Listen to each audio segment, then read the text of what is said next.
My name is Ghassan Tefaha, and I'm the Global Head of Sales and Relationship Management for Mobile in Amadeus.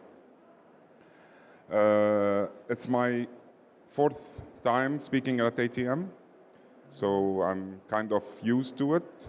I still have butterflies in my stomach every time I speak here.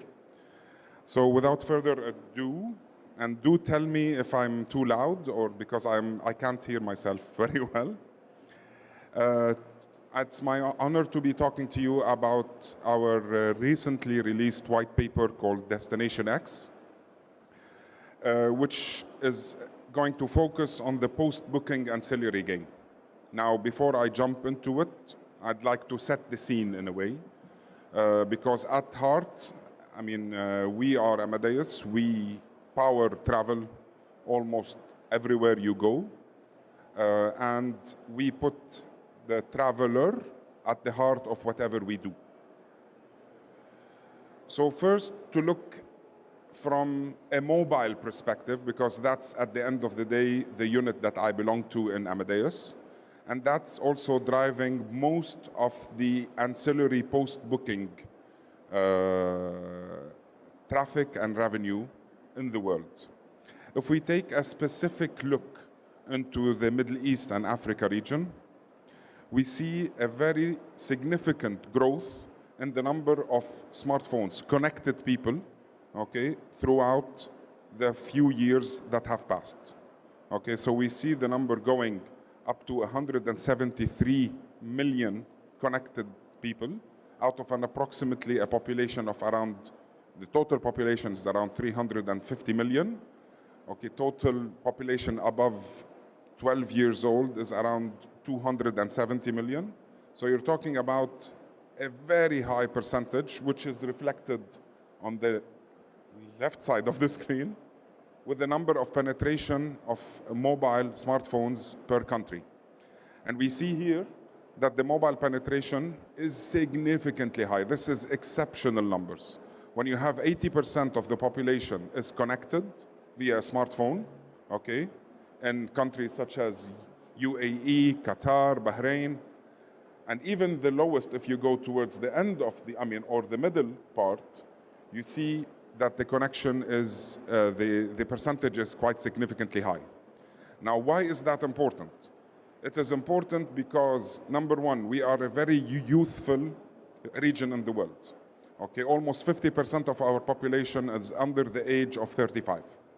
Okay, and youth mostly uses their mobile phones in order to connect to anything in the world. They don't use desktop anymore, they don't use computers anymore, they mostly use their mobile phones. And these people who are, they are called Destination X or Destination Millennials, etc. These are starting to enter the job space, and they are starting to work, and they are becoming the travelers of today, not only tomorrow. Now, if we look into the commercial element of it, so what does it mean that 80% of the region is connected in the mobile? It means that the purchasing power that these people bring and the use of the mobile phones in order to purchase is also significantly increasing as time goes along. So it is forecasted that the amount of revenue that will be generated from e-commerce, will rise to almost 50 billion euros by 2022. Okay, and more importantly, linked to that, is within that 50 billion, almost 50% of it will be triggered from a mobile phone. Now, if you look at the recent acquisitions that have happened here in this part of the world, Uber acquired Careem for a lot of money. It's undisclosed yet. Okay, and Careem is a mobile-only solution. Amazon.com acquired Souk, okay, which also then pushed a new entrance into the market called Noon, which is also mostly mobile-driven. So the region is kind of catching up to what the rest of the world is doing, and I would say not even catching up, but becoming a pioneer. Because we have to understand that in some parts of the Middle East and Africa world, the internet is actually being skipped because the network, the landlines, they're not solid enough. So we're skipping, we're going from 3G to 4G to hopefully soon 5G, while from a landline, it's still at the dial-up. So all of this puts into relevance the importance of having a mobile strategy, and a mobile strategy that talks to your travelers. Which is why we actually went ahead and published, or actually looked into this. So the approach we took, for those of you who don't know, within Amadeus, we are responsible of the only B2C application or software product that Amadeus has. So we touch the travelers directly. It's called Check My Trip.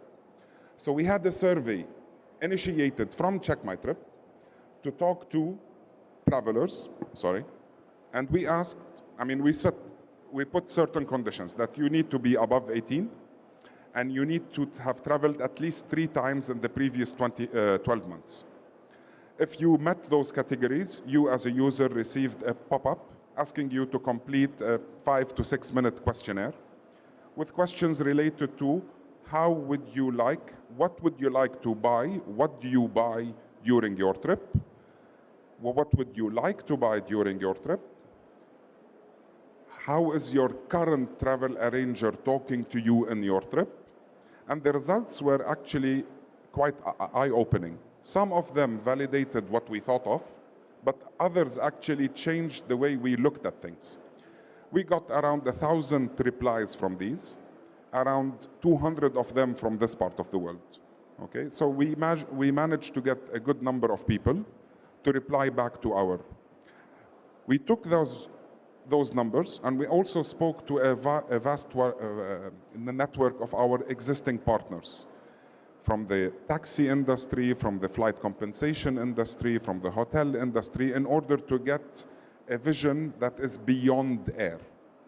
We consolidated all of that, and then we went to certain specialists in the domain, and all of these are summarized well in the Destination X, which I invite you to download. Okay, it's at amadeus.com/destinationx, and you will see the link at the end of the site. And we discovered from this white paper 8 key trends. Okay, due to time, I don't have the time to go through the 8 of them, so I will mostly be focusing on the top 4, and happy to discuss all of it at a later stage on our Amadeus booth.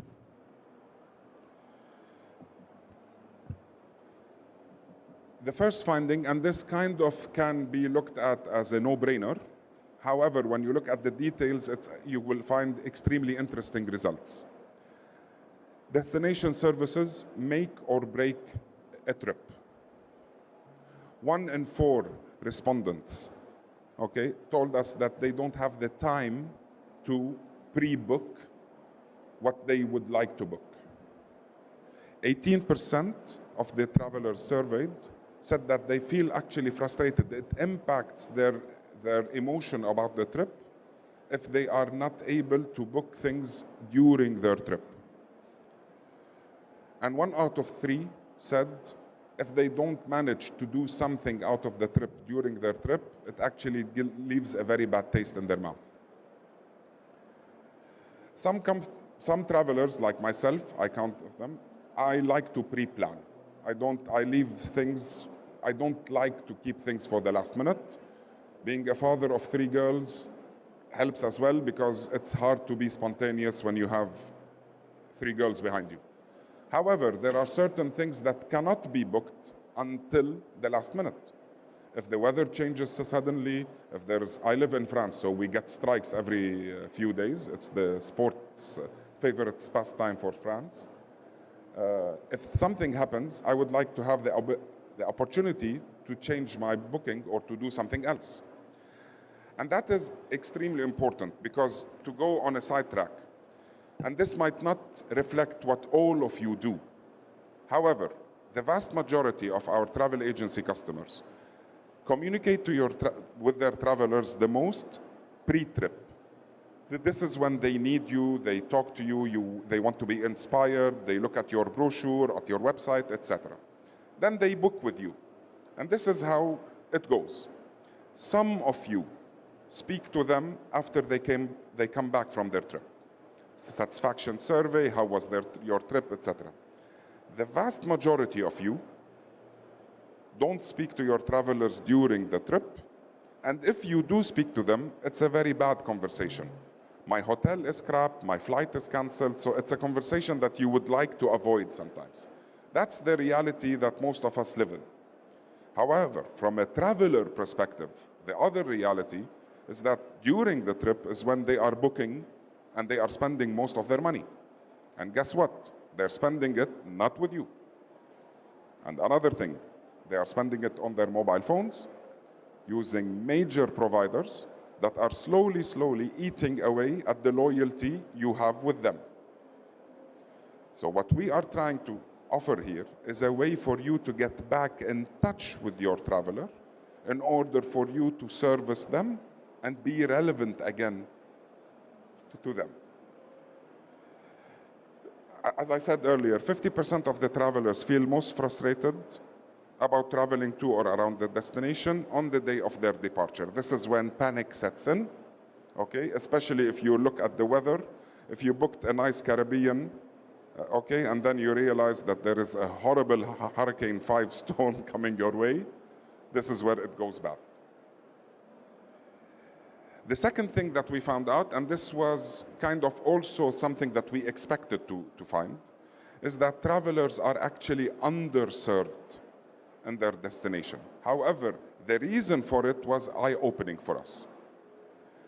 Time is not something that most travelers have, and these are business travelers or leisure travelers. We lead busy lives, we have multiple things to do, okay? And time is not something that we have a lot of. The second point, and this is kind of the crucial point, the services are out there. However, they are fragmented. If you want to book a hotel, you go to xyz.com. If you want to book a tour and activity, you go to yzw.com. There is very few places where you can actually go to one place and start picking and choosing the perfect trip, unless you are booking a kind of an all-inclusive trip, which many of us, let's face it, can't afford to do anymore. And travelers need help, because it's not enough to just find something and book it. You would like some local advice, some personal touch, some personal experience. And this is why companies like Airbnb exist, because it went beyond just offering you a bed, but also a bed and an experience. Now, I don't know if any of you have used Airbnb recently. It surprised me. I'm a user of Airbnb. I went online, put my details, and then I was asked something that I was never asked before. Am I searching for a stay, or am I searching for an experience?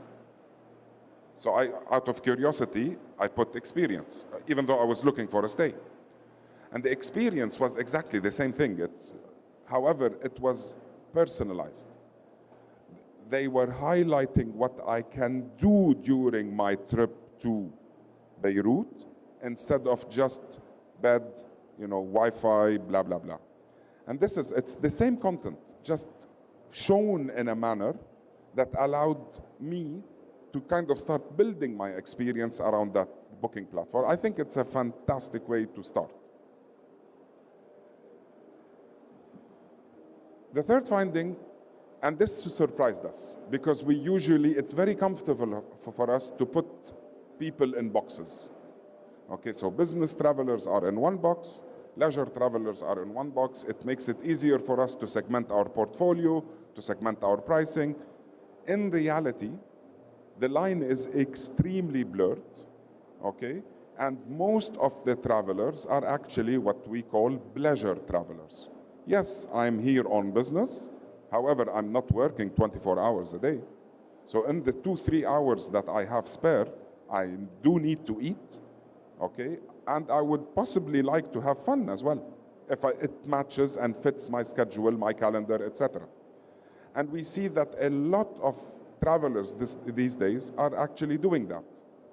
Now, in the specific needs of business and leisure travelers, we also saw a lot of commonality, because we asked specific questions. For the business travelers, what are the 3 most important things that you would like to be helped with during your trip?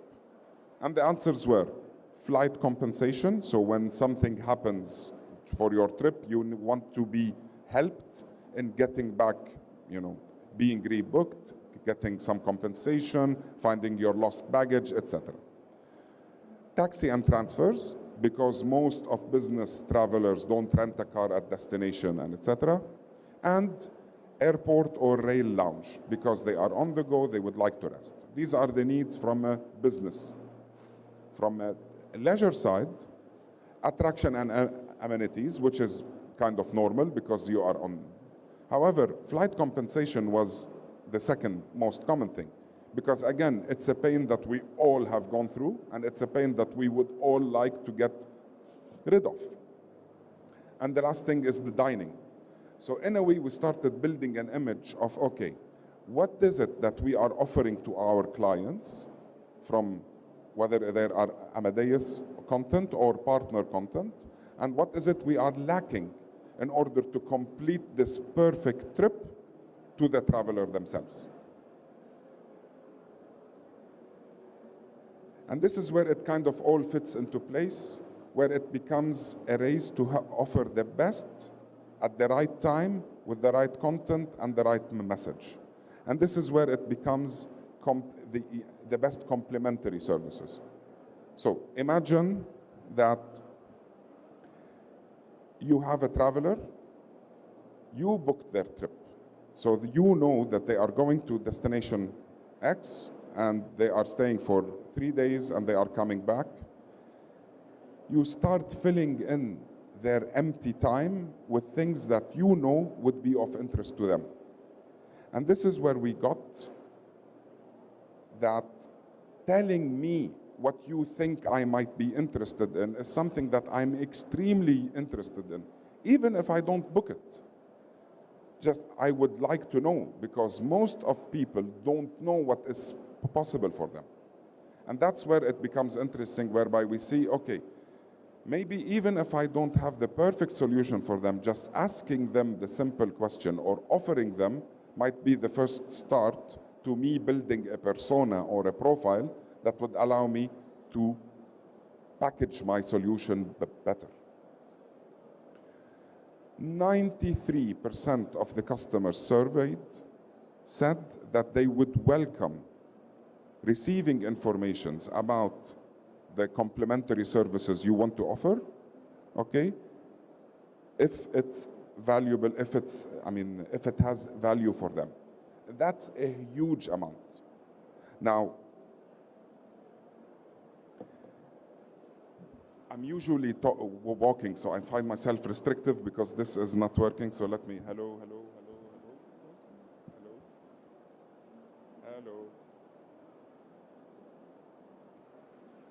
Hello? Yeah, okay. Now I want to pause here for a bit to explain what do I mean by this. As most of us have, we have a mobile phone and we get bombarded by push notifications, which also most of the time are also an email or an SMS. And this is where the situation is now. So all providers are dumping information on us, hoping that it would stick. A very good example that is often used, and for me it's the very wrong example, is travel needs to be more like retail. Travel needs to move like Amazon. I'm sorry, I don't buy into that. I'll give you an example why. I'm a heavy user of Amazon, okay? I wanted to buy my wife a birthday present. I went on Amazon, I searched for it, I found it, I bought it. So I bought it. For the following week, what I bought was showing on my Facebook feed. Now, my wife is not stupid and she's married to a techie, so she realized that what I'm seeing on my Facebook feed is something that I probably looked at and bought. So when I presented the gift to my wife, okay, it lost its value. Take it to, now that's in retail, take it to the biggest names of travel, whether it's booking.com or Expedia or others. How many of you have already booked a place to stay and you continuously get notifications telling you that the price is cheaper? I mean, they are making me angry because it's not cancelable. Why are you telling me that now Cairo is cheaper by 35%? This is not personalization. This is information dumping, okay?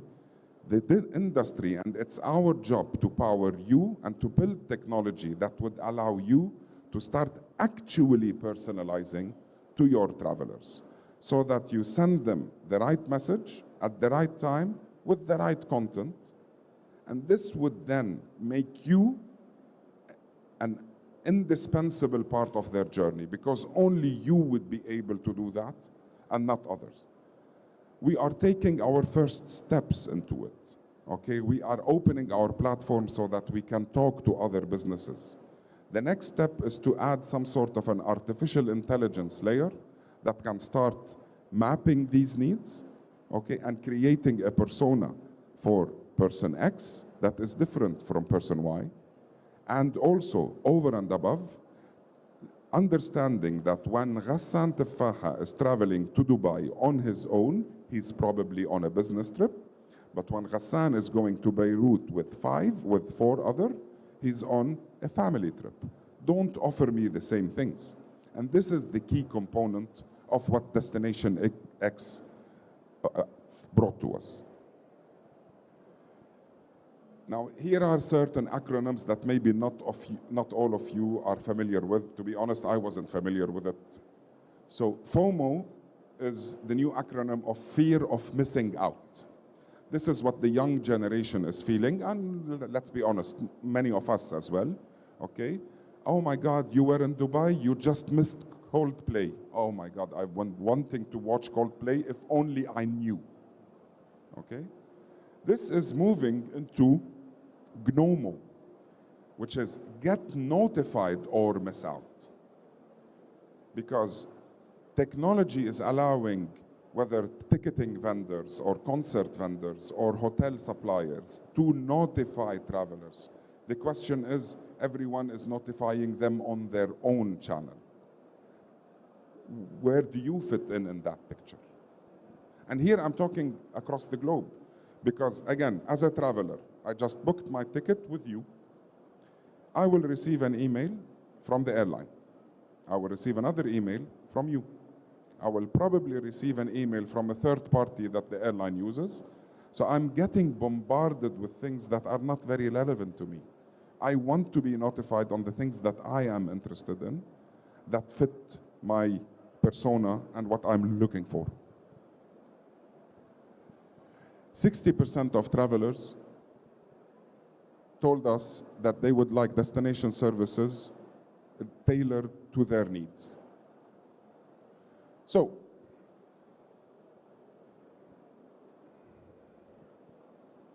to give time to questions and answers, because that's what I'd like it usually as interactive as possible. So to kind of summarize a few points that I have mentioned before, and this is, let me go back here. The destination services are extremely valuable and extremely valued by our travelers, okay? However, access is extremely fragmented and travelers don't have time.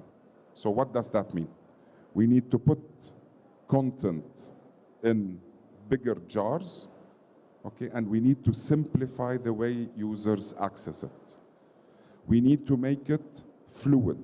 We need to allow them to start their search on the mobile, then move into the iPad if they're sitting at home, okay, and possibly then allow them to continue the same flow if they are at the desktop.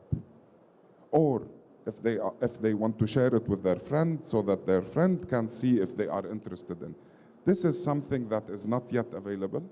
Maybe few players are dabbing into it, because then you add the component of messaging. Do you use WhatsApp? Do you use chatbots? Do you use Facebook Messenger, Instagram, Snapchat, etc., etc.? And this is where it becomes extremely complex. Business travelers could have a higher appetite because they are often ignored. When you look at destination content, most of us think of the leisure traveler, okay?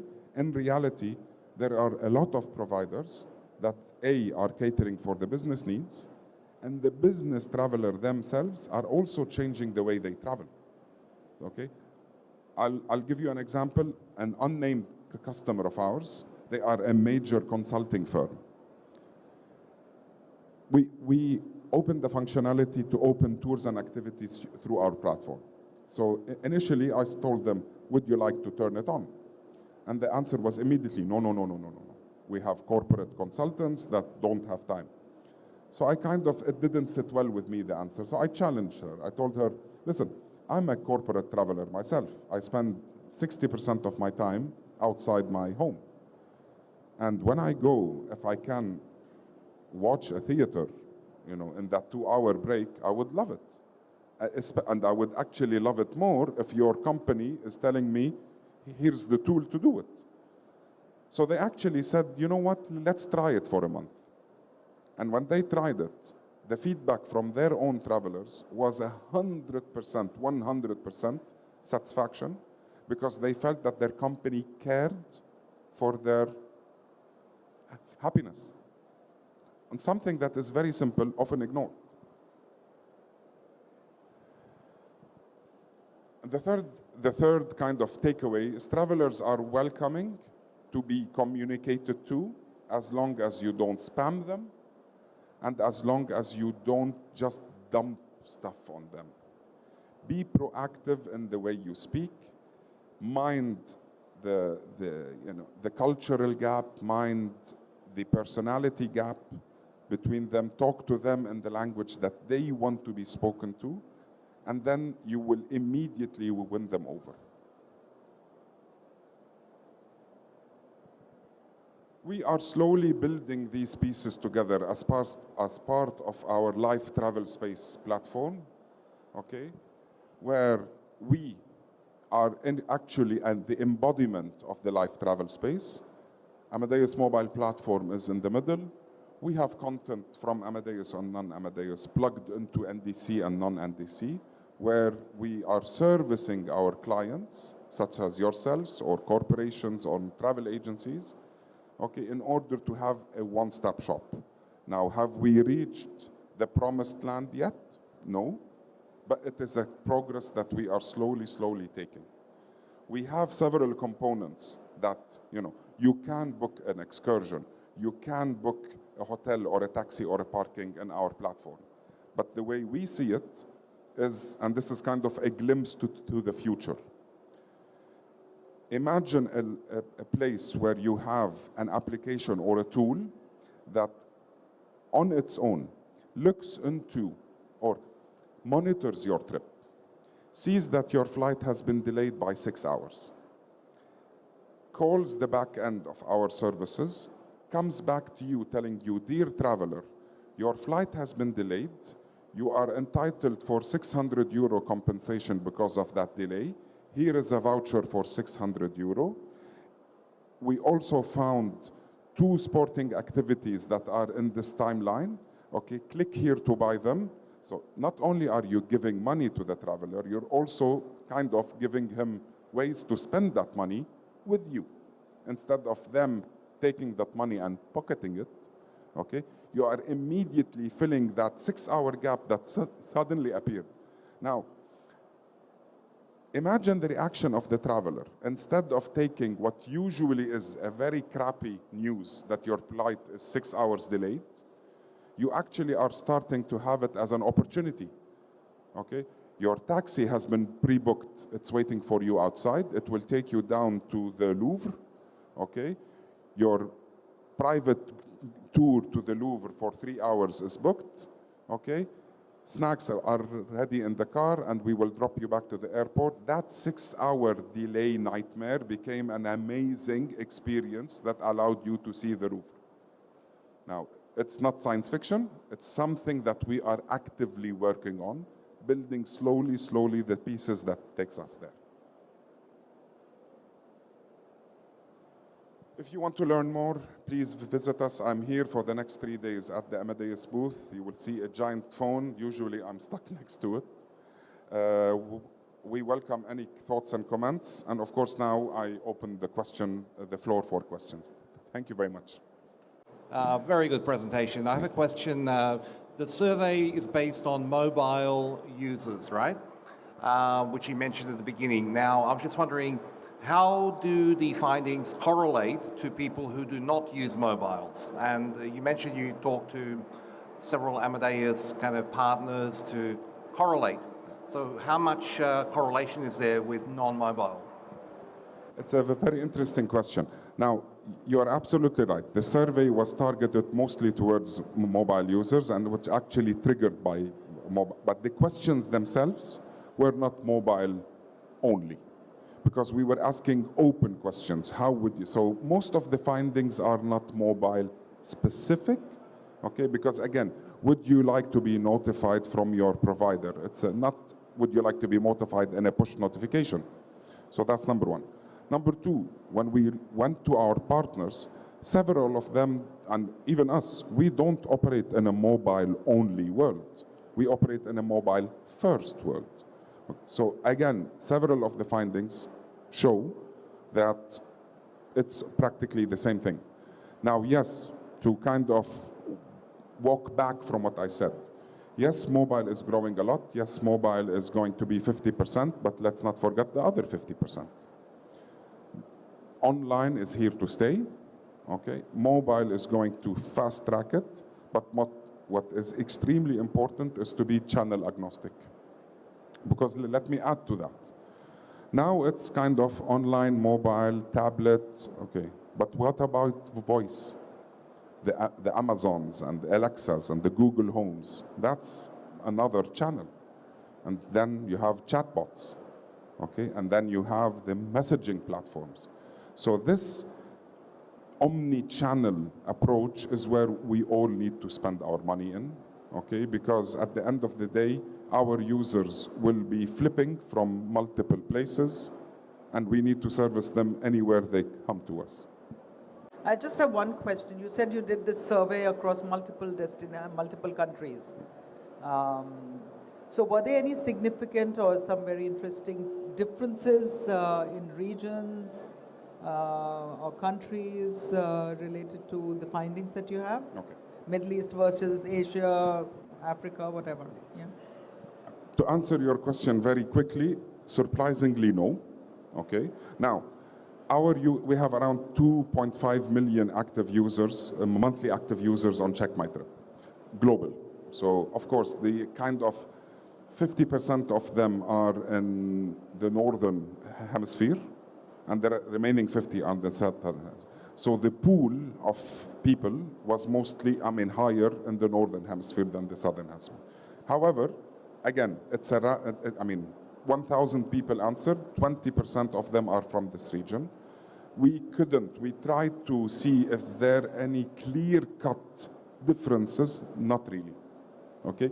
Maybe the differences are very slight, but they are not enough, and to be scientific as well, the sample was not big enough for us to draw significant conclusions. But from that, we drew the conclusion that travelers are travelers no matter where they go. Having said that, we need to also take into account things that no survey can give you. You need to be culturally aware when you are offering services. You need to be politically aware of what you're offering services. Okay, you need to know the area that you are operating in. Okay, you can't offer the best beef burgers in town for a traveler who's coming from India. You need to be, or the best pork ribs you can buy for a traveler that are. So you need to be culturally aware of that. Thank you very much again, and salam alaikum.